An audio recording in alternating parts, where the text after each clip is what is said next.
একটা শহর জ্বলছে, রাতের আকাশ লাল হয়ে গেছে আগুনে। রাস্তায় রাস্তায় মানুষের আত্মচিৎকার। মায়েরা বুকে শিশু চেপে ধরে ছুটছে, বৃদ্ধরা পড়ে যাচ্ছে, উঠতে পারছে না। আর সেই একই মুহূর্তে সাম্রাজ্যের সর্বোচ্চ ক্ষমতাধর মানুষটি নিজের প্রাসাদে বসে আছেন নিশ্চিন্তে। এটা কোনো সিনেমার দৃশ্য না, এটা 64 খ্রিস্টাব্দ, এটা রোম। আর সেই মানুষটির নাম নিরো। আজ আমরা ইতিহাসের এমন একটা অধ্যায় খুলব যেটা পড়তে গেলে বুকের ভেতরটা কেমন অস্থির হয়ে ওঠে। 37 খ্রিস্টাব্দে রোমান সাম্রাজ্যের এক প্রভাবশালী পরিবারে জন্ম নিলেন নিরো ক্লডিয়াস। বাবা মারা গেলেন তাড়াতাড়ি। মা অ্যাগ্রিপিনা ছিলেন অসাধারণ বুদ্ধিমতী, কিন্তু সেই বুদ্ধি ব্যবহার হতো কেবল একটাই কাজে, ক্ষমতা। অ্যাগ্রিপিনা চাইতেন তার ছেলে একদিন রোমের সম্রাট হবে। সেই স্বপ্ন পূরণ করতে তিনি সম্রাট ক্লডিয়াসকে বিয়ে করলেন। নিজের ছেলেকে সম্রাটের দত্তক পুত্র হিসেবে প্রতিষ্ঠিত করলেন। আর মাত্র 17 বছর বয়সে 54 খ্রিস্টাব্দে সম্রাট ক্লডিয়াসের মৃত্যুর পর নিরো বসলেন রোমের সিংহাসনে। শুরুটা কিন্তু খারাপ ছিল না। প্রথম কয়েক বছর নিরো বেশ ন্যায়সঙ্গতভাবে রাজ্য পরিচালনা করেছিলেন। সেনেকার মতো জ্ঞানী উপদেষ্টা পাশে ছিলেন। রোমের মানুষ আশাবাদী ছিল, কিন্তু ক্ষমতার নেশা মানুষকে ধীরে ধীরে বদলে দেয় ভেতর থেকে। ক্ষমতার গল্পে সবচেয়ে ভয়াবহ অধ্যায়টা শুরু হলো যখন নিরো বুঝলেন তার মা অ্যাগ্রিপিনা তাকে নিয়ন্ত্রণ করতে চাইছেন। অ্যাগ্রিপিনা চাইতেন পর্দার পেছন থেকে সাম্রাজ্য চালাতে, নিরোর প্রতিটি সিদ্ধান্তে নাক গলাতেন। এটা নিরোর একদম সহ্য হচ্ছিল না। 59 খ্রিস্টাব্দে নিরো সিদ্ধান্ত নিলেন। প্রথমে চেষ্টা করলেন মাকে নৌকায় তুলে সমুদ্রে ডুবিয়ে মারতে। পরিকল্পনা মাফিক নৌকা ডুবে গেল, কিন্তু অ্যাগ্রিপিনা সাঁতরে পালালেন। শেষ পর্যন্ত ঘাতক পাঠিয়ে নিজের মাকে হত্যা করলেন নিরো। ইতিহাসবিদরা লিখে গেছেন, হত্যার পর নিরো নাকি মায়ের মৃতদেহের সামনে দাঁড়িয়ে শীতল গলায় বলেছিলেন, আমি জানতাম না আমার মা এত সুন্দর ছিলেন। এই একটা বাক্যে বোঝা যায় ভেতরে কি ধরনের অন্ধকার বাসা বেঁধেছিল।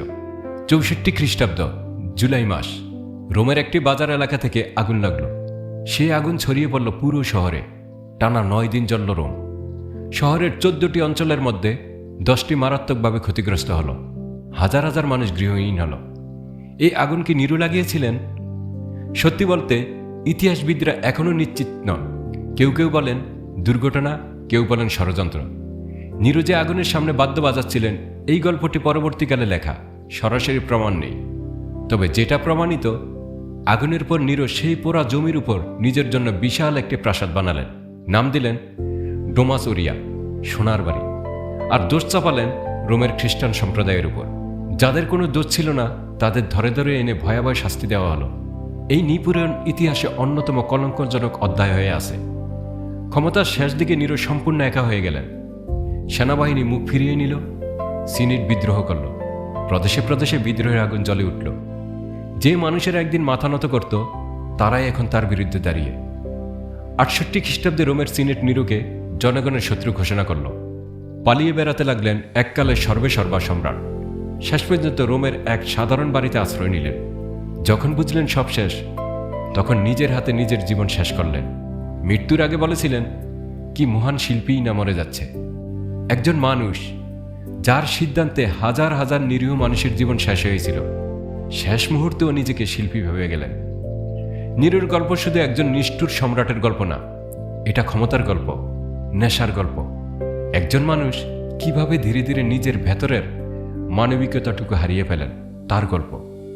ইতিহাস কাউকে চিরকাল মনে রাখে না, শুধু মনে রাখে তুমি কি করেছিলে।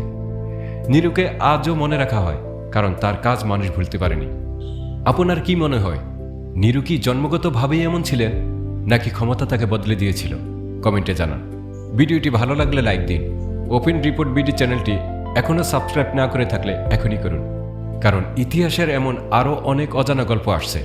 দেখা হবে পরের পর্বে।